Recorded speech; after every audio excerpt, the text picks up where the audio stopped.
Want to make sure you all can hear me. I'm on a different campus today. Am I coming through? Yes, I can hear you, Brent. Okay, thank y'all. Yeah. I'm on our Graham campus today, and I just want to make sure that my technology is working for me. Mine changes day to day right here in my office.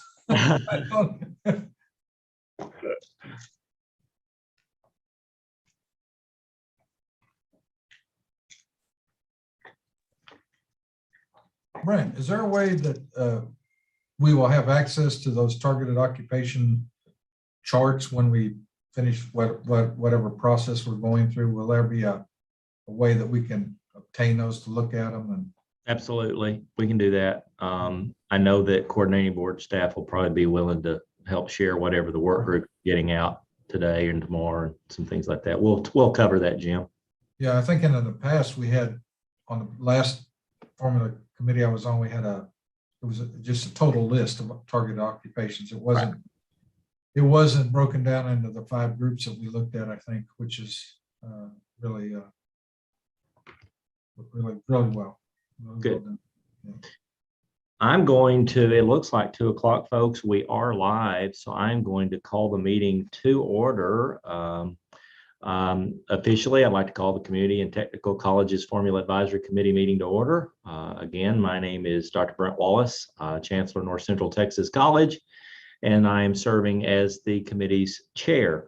I remind you today's meeting is being broadcast publicly and recorded. And so before we begin, I remind us all again that if you would state your name, we're not always great at that, but if we could state our name before we speak or make sure that we're visible when we speak so the audience knows who is speaking, mute your device when you're not speaking, and then we try to keep our background noise to a minimum as much as we can. I'm going to call as an agenda 2, Ms. Burks to call our roll and make sure we have a quorum present today. So, Ms. Burke. Hello, everybody. Mr. Tex Buckholtz. Mr. Richard Cervantes. Present.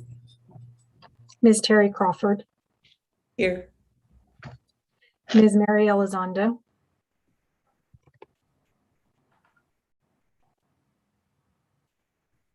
I see she's there. Mr. Raul Garcia. Here. Mr. Jonathan Hoekstra. Mr. Patrick Lee. Here. Dr. Cesar Maldonado. Here. Dr. Jesus Rodriguez. Present. Ms. Mary Wickland. Here. And Mr. Jim Yiannopoulos. Here. A quorum is present.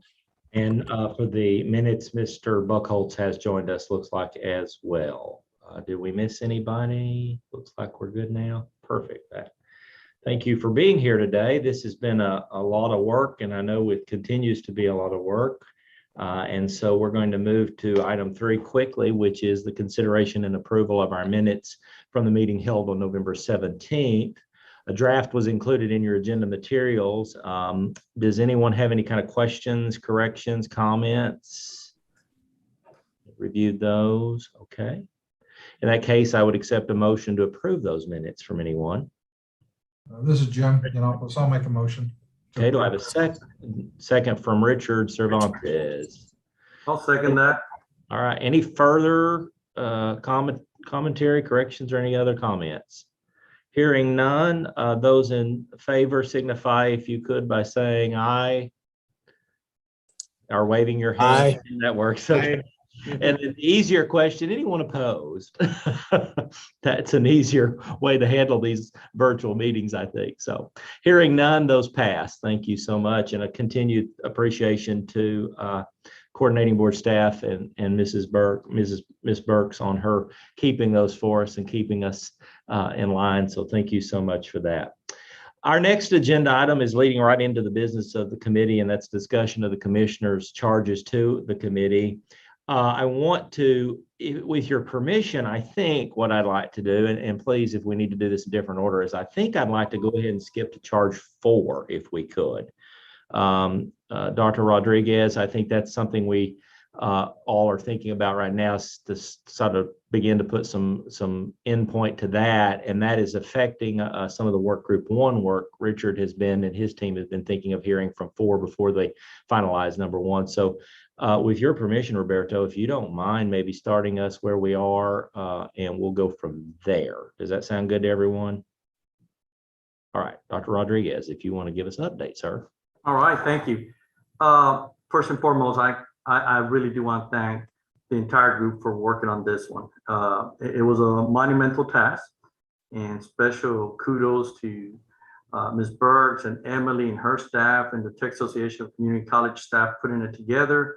As I shared with you in the past, did speak to the board, to the group individually, brought it up to the Texas Association of Community Colleges Association as well, and then we had the meeting last week to review it. As you know, the charge was to come up with some sort of a formal process using a methodology that is transparent and that's available to address the regional and the statewide needs. So after kicking around some ideas and playing with it, I think we came up with a good process. And I was hoping and it's actually, the recommendations is in 2 points. The first recommendation, again, is to recommend the naming of the critical fields for success points as targeted fields, which is in line with the Texas Workforce Commission's language of targeted occupations. I think it's just kind of using the same vocabulary. And then the big task is recommendation 2. And that was the whole process of how we ended up with the statewide and regional needs, which is broken up into 3 different steps. And Mary, were you able, or Brent, were you able to share with the group the process? If not, Mary, would you be able, or Emily, would you be able to walk us through the process for the group? Sure, and we also have Chelsea Moore, if you Yeah. are interested in having her actually Well, talk through the let's have methodology a little Chelsea. more. Okay, Yeah, let's have Chelsea. and I will share the spreadsheet. Yeah, as if you well. don't mind sharing the spreadsheet, that'd be perfect. Chelsea, go right ahead, please. Sure. Good afternoon, everyone. So I'm just going to walk you through the basic methodology that we use to produce the statewide and the regional targeted occupation lists. So we made a couple of changes to the methodology that Chris presented in the last meeting, but the data sources remain the same. So we use the employment projections from TWC, which are produced every 2 years. The current list projects employment by occupation from 2018 to 2028. And we utilize the data at the workforce development area level. So we limit the occupations to those requiring some college, no degree, post-secondary, non-degree award, or associate's degree. We then aggregate the data from the 28 workforce development areas into our 10 higher education regions. We then rank the occupations based on the highest absolute change in employment expected from 2018 to 2028 per higher education region. And this is how we get to the top 25 occupations per region. And then we connect these occupations to programs using the SOC to SIP crosswalk produced by the Department of Education in collaboration with the Bureau of Labor Statistics.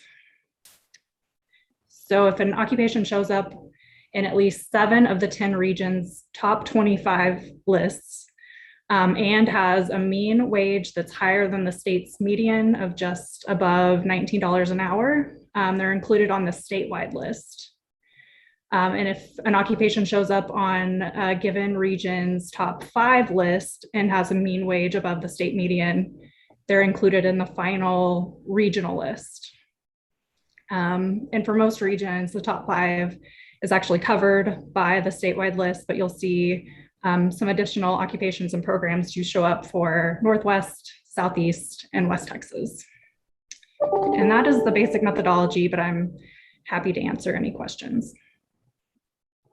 Grant, I have a question, or maybe Marie, but this is Jim. As I asked before, is there a way that we could, once we complete this process, that we could have access to these charts? My board is asking, questions on critical fields, targeted occupations, as we've renamed it.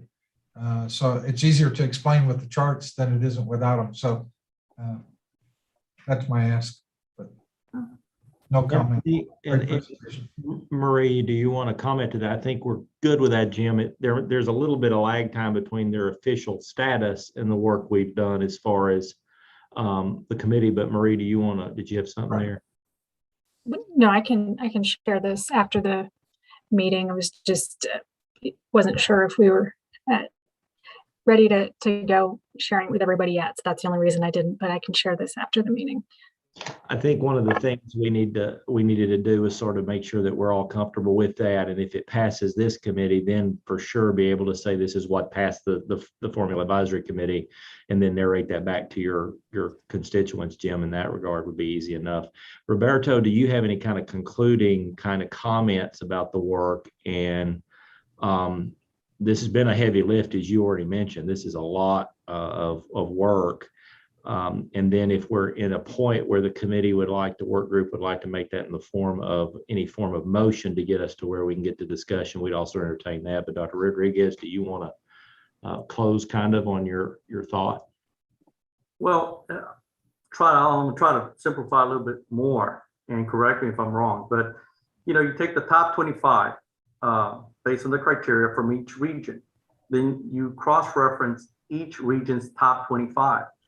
If a critical field falls within 7 out of the 10 regions, it makes the statewide list. Done. Then each region's top 5 is taken into consideration.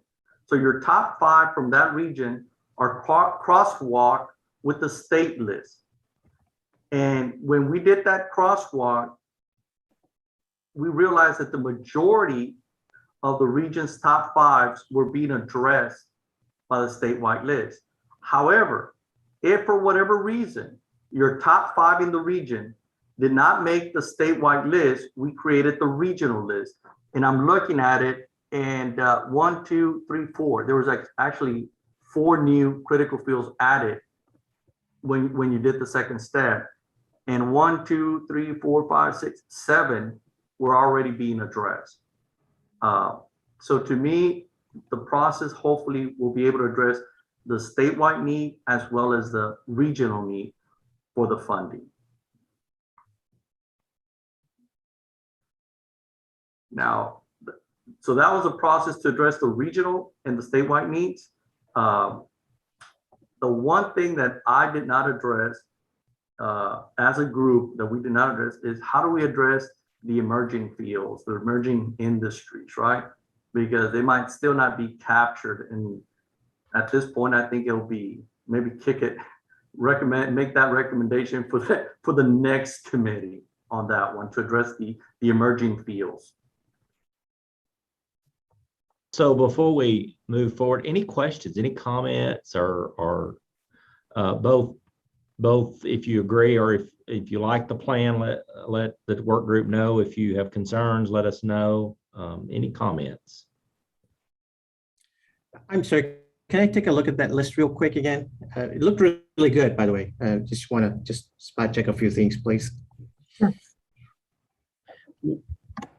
One of the things I think it does, folks, is, there's two, as Roberto mentioned early on, there's kind of 2 things that we have to do under this charge.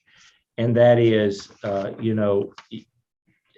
is to basically say, here's what we believe is the method in which, and then also what comes off, what stays on, or what is added. And those are kind of the 2 things.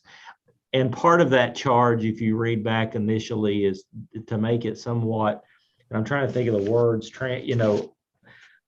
easily understood, if you base it, a way in which we can garner that and everyone be able to tack on the understanding of how one comes on and off of that field list. I think this is far easier than it has been in the past to think how the regional approach then is more applicable to the state approach, and the 25% Roberto mentioned, et cetera. is a lot easier than what we used to do, which is kind of this notion of that one comes on, this one comes off, that one comes on, this one comes off. I may be wrong there, or I may be a minority, but I think it's a lot easier to absorb the way this is looking than it has been in the past. I think it's a more logical approach, Brent, that you can defend. It can be defended, and it takes into account everybody. It's not leaving anybody out. So, Right. So Brent, that's great work. thank you, sir. Oh, with your permission, we're working on the work document with Mary's team. If the process is good with the committee, we'll put it in writing and break it down step by step with links and share it so you can actually see it. And if that's the case, then next week we can just approve the recommendation. I think I like that idea. I know it's another meeting, folks, but I really want us to make sure we're comfortable with this recommendation, and to be able to do that, and you absorb what you saw today, it gives you a week to look again, to see how that even works for your own institutions, to say, hey, this is going to be a benefit in these ways. I kind of like that rather than us trying to push a motion through today. I mean, we're willing, and I'm at the mercy of this committee.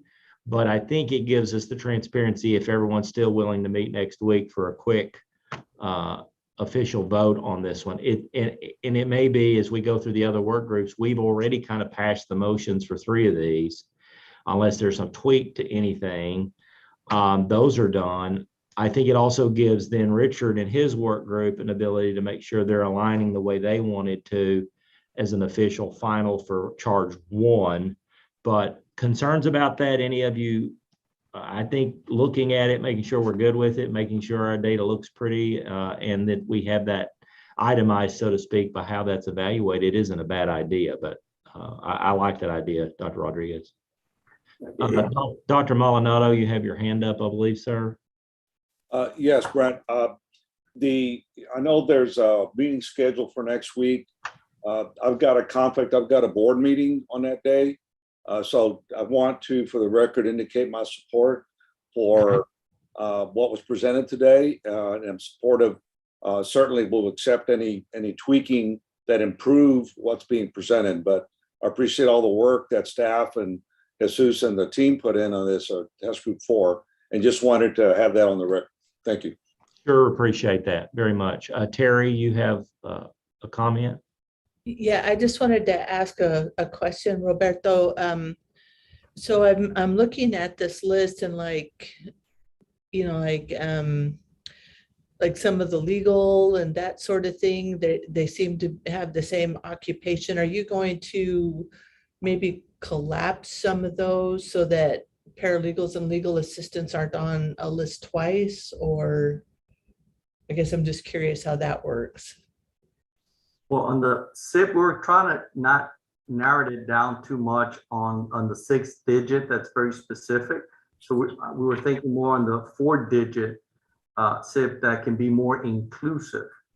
And that's kind of what we were doing. Not keeping it at a 2-digit that's so broad that includes everything, and not on the 6th digit that's so specific that excludes it. And we were thinking that the sweet point was the 4-digit, and it can be easily cross-referenced between the regions to be included. So I agree with you, Roberto. I like your idea. I'm looking at like lines 13 and 14 on here, non-professional legal studies and legal support services, where both of them, the occupation is paralegals and legal assistants. That's what I'm meaning. Would you combine those, even though it's a 4-digit SIP, would you combine those so that if it was a critical field across the state, that it would be critical field of paralegals and legal assistants, not on there twice? Or maybe I'm too in the weeds. Let me take another look at that one. I see what you're saying. There might be a little bit of not by eliminating one or including both. Or combining them somehow, so that the program at the college is paralegals and legal assistants. Mm-hmm. But it's not a non-professional. Yeah. Okay. And sorry if I'm too in the weeds. If I No, no, am, it's fine. okay, I'll get out of the weeds. No, it's fine. I'll take another look at it to differentiate them a little bit more within the process to see if it would allow us to do that, not open another can of worms. Okay. And I think, Terry, is your point that to try to make sure there's just I hate to use the word smaller list, but a list that encompasses more. If it's paralegal, for example, if it's professional legal, non-professional legal studies, that's one thing that includes paralegals on both ends, is what you're saying, rather than separate. And that may have to do with what we see the SIP do. So yeah, the group can work on that, I would think. But I think bluntly, we may need to keep them separate because of the SIP code issue for reporting purposes. That's the only thing I think that may be that we need to keep it that way because of later on coordinating board reports we would send. We had to itemize those by SIP. So I'm thinking that's probably why it landed that way. Jim, did you have a comment? Yeah, no, I was going to say the same thing you just said, Brant. Okay. I think the thing, and Roberto, I'm on the committee. I am really not going to be in. I'm going to be out most of the rest of this week and next week. So I don't know if I'll be able to meet with you, but I think the recommendation you made about reducing all this to writing, getting it done step by step, and exactly how the process worked is going to be instrumental in this thing going forward. Because as Brandon, as you know, and those of you who served on other committees for formula advising over the years, there's a lot of things lost in history and nobody remembers. And they say, well, how did they come up with this number? How did they decide this? And those things weren't there. And so I think it's imperative that those processes be captured. Good. Well, definitely, we already have a draft, almost a final draft done. We just want to get the input from the committee, and we'll shoot it out to you, Brent, and Mary. Through Marie still would be the best alternative, because she disseminates that, then we all get the same material. I think would be easiest. And then any feedback from the committee, please let us know, hopefully before next week, so we can kind of start tweaking and address any questions you may have. So it might be a quick meeting for next week. So that being said, Raul, Mr. Vice Chair, do you have a question? I just want to say great work. I just scanned through the information and it is phenomenal. I mean, you took a high level of complexity and synthesized it, broke it out into individual steps, and I'm really impressed. So to the committee and everybody who worked on this, great work. I still like to take a look at it a little bit more, just for me to continue to learn from you folks. But yeah, so far what I'm seeing looks really good. Great job. That was a complete team effort, Raul. Complete team effort.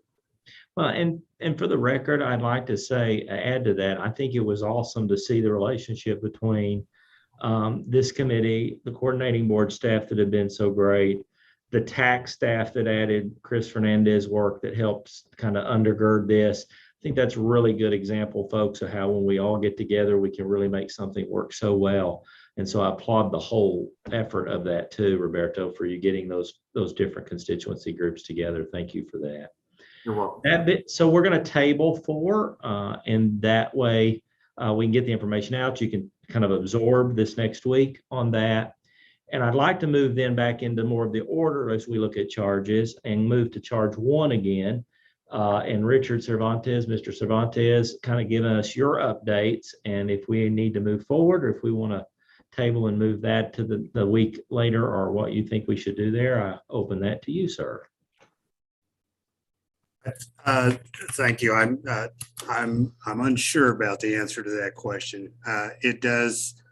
I don't know what the impact is going to be from charge 4. Now, having said that, I'm also thinking, just based on what I heard today, is the impact won't be what I would consider to be material.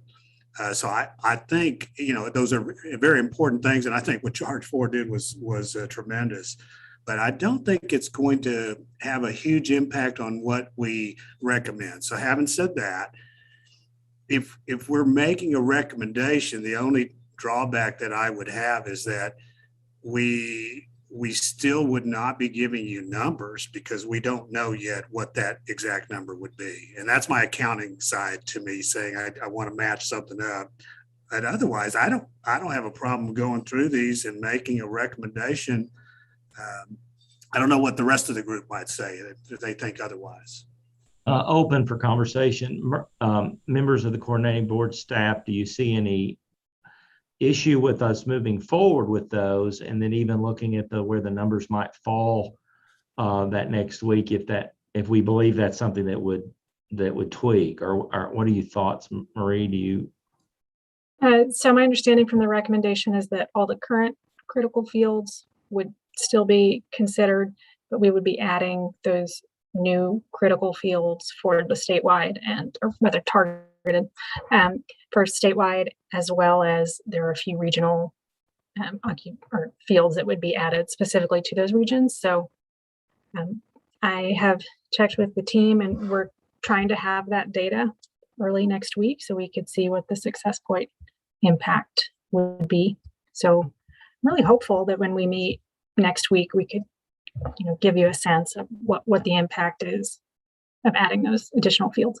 So I think that would behoove us then, perhaps, Richard, to continue to just hold on charge 1.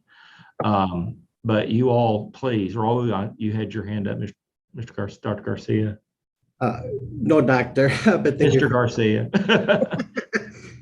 Everybody else has worked very hard for that, and don't want to take any credit for that. So, but yeah, I think Mary sort of touched on this, and I just want to get my head around this and make sure we bridge all the different body of work from the different committees.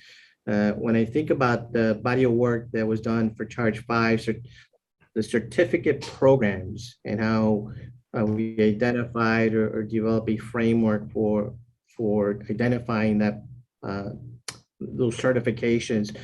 How does that fit into this body of work so that those 12-month to 2-year certificates are getting some kind of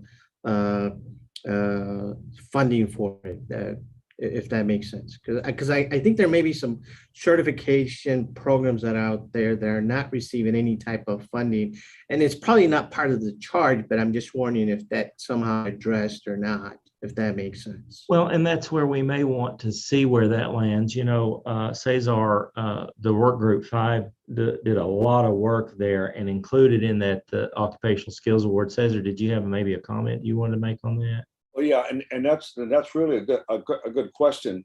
Is I think the proposed change that came out of the test group 5 was to adopt what's coming out of the list on 4.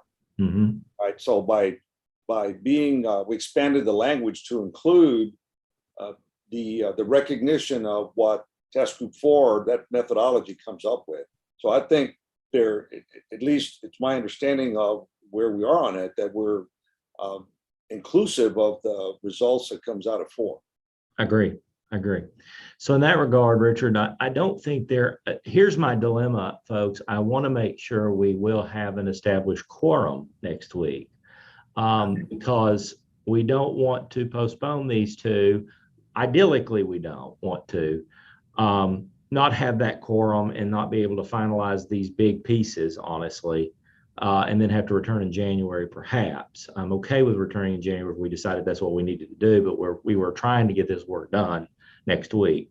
So if you find yourself not being able to attend next week, we need to know sooner than better. And I appreciate Dr. Maldonado kind of making clear he's supportive and not going to be able to make it. But if there's anyone else in that category where we would be teetering on quorum, that's going to affect our ability to make a decision and move forward next week. So be sure you let us know that something comes up.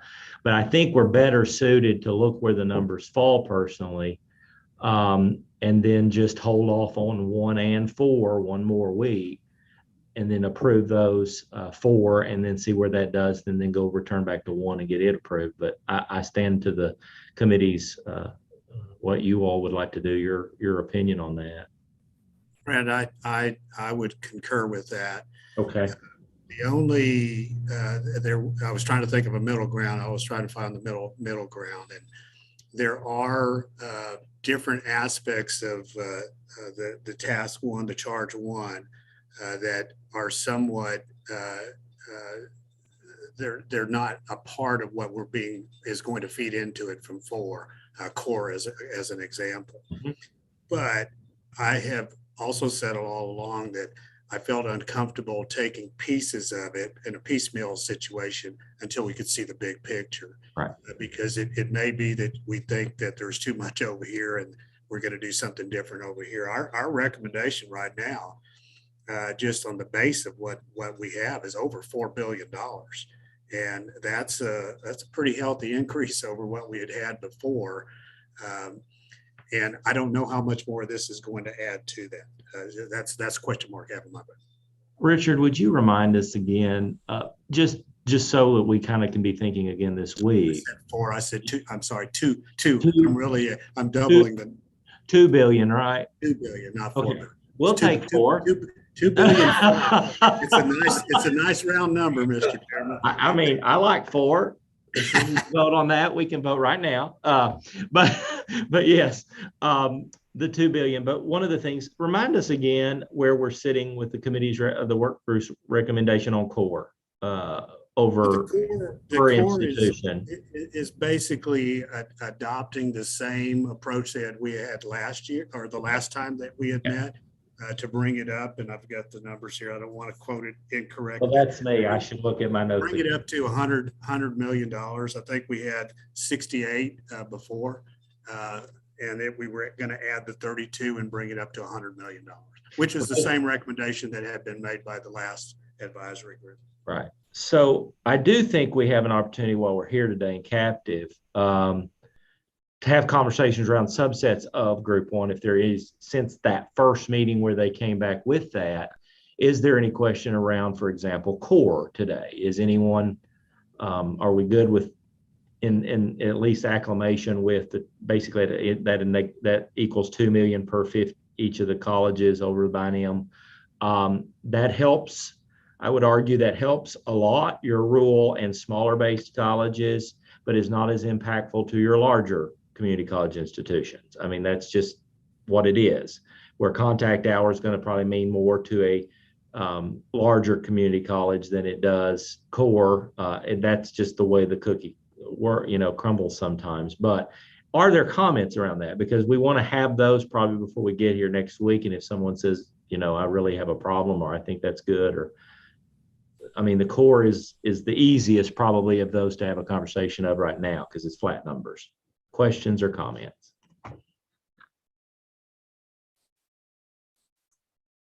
I have a question. Or Okay. a comment.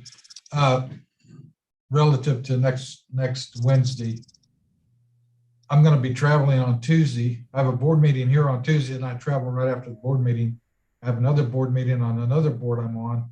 I will try to come on my iPad. So just in case, technology is what it is, I'll have an iPad and a laptop, but I will definitely try to come into the meeting. Perfect. That's my plan. So what if we do this? One of the questions I saw in chat, and I think it came from Terry, I lost my chat room here. Why don't we, through Marie again, send out what that latest iteration was from work group 1. So as we send out the work of 4, we also will send you 1's last edition of what they wanted contact hour, what they talked about with success points, and what the core was at that point. And that way we've reviewed both between now and the next meeting. And then we can take those in tandem on Wednesday of next week. I'm fine with that, folks, because I still think, let's say it does tweak the numbers greatly. Will we need to look at an alternative to some other pot in order to support the critical fields conversation? That's a possible conversation we'll have to have. we need to know those numbers, in my opinion, before even I'm comfortable with saying, yeah, I think that 2 million per institution makes sense. Well, is it going to make more sense that if critical fields are coming up and we need to put more money in it, that we don't do 2, but we do 1.7, or we do, I'm making that up. I'm just saying that is a conversation that may need to occur. So are we good with that? Are we good with kind of following up on more data, read it, get through it this week, and then come back for final decisions, final motions next week? Sound good there? Okay. So that being said, let us talk briefly and just review sort of what we've been able to do. Charge 2 was the operations and support formulas for the state colleges. That is completed. We've made our motion there. The work group, Mary and her work group did that. Mary, any final comments? Still good there? I mean, I think we're done with charge 2, but I just kind of feel like we have to talk about every one of them every meeting because I'm just that way. Yeah, we're good. It's good. So I think we're good there. That one passed and is reflected in the minutes we adopted today. Charge 3 was for TSTC. And I had him here in a minute ago. Where did he go? I'm here, Jonathan. There he is, Jonathan. There he is. We're good there, I believe, too. That passed with unanimously. So any other additions you need to make there, Jonathan? Or are you good? No additions. We're good. Okay. 4 we've talked about. 5 we did, and Dr. Maldonado kind of helped us put that in perspective again today, in the sense that 4 is informing 5, which 5 is informing 1. And so that makes perfect sense. We appreciate their work group, but we did pass their recommendations last meeting as well. So any further comment there? I think we're good. Okay. So that means we have work to do this week individually in reviewing. Please do that. Be prepared for your questions. I want to keep this a very transparent process. So as much as you can do, and we make sure that we discuss any things that we need to publicly, that is important. I think we need to do those in this format. So clarifying questions to coordinating board staff, I think, is fine if you get data that's confusing, but really we need to have that hardcore negotiation piece in this public setting. So if we find some issues that we think, I don't know about that, try to have that list with you when we join back together to have, so that we can discuss that as committee. A clarifying question, or what does that formula mean, is perfectly fine, but we don't want to put coordinating board staff in a weird position, nor do we want to not look like we're doing this in a very open forum. Does that make sense, folks? I think when not getting physically together, it makes it a little more difficult. If we were in the room together, we'd have more conversation probably around the table live than we even do on virtual. So make sure we do that. That means our next meeting scheduled for Wednesday, December 15th at 2:00. If you find you're unable to attend, if something comes up last minute, please notify Marie and myself, or she can notify me either way, but for sure, make sure Ms. Burks has that because we will have to make sure we have a quorum in order to do our work. Meeting 6 is available to us, and that's January 5th. I don't really think we're going to need it. I think we are just right there, folks. Barring any kind of oddity, I think we're going to have our work done by next week. And I applaud you for that, because it really helps get the system going. Anytime we delay past December seems to slow things down. So I applaud you on that. This has been a lot of work. Some of the work groups have met so many times to try to make these things work correctly. And so if we need meeting 6, it's available. But otherwise, I really believe we'll get our work completed next week. Any further questions, point of discussions, anything that you would like to hear, or for the greater good? Just for the record, we do have a tentative quorum for next week. We do have a tentative quorum for next week. We do. All right. If no other comments for today, it's a pretty fast meeting considering all we got done. I will accept a motion to adjourn. I'll make a motion to adjourn. Could you try again? Okay, so I got that. My Siri said she didn't understand that. Sorry, everyone. But Dr. Rodriguez made that motion, and I think we only need a motion to adjourn so we can move forward. We are adjourned. The Community and Technical Colleges Forum Advisory Committee is adjourned until December 15th, 2021 at 2:00 p.m. Thank you all so much. Good work. And thank you, Coordinating Board, again, Marie and your team.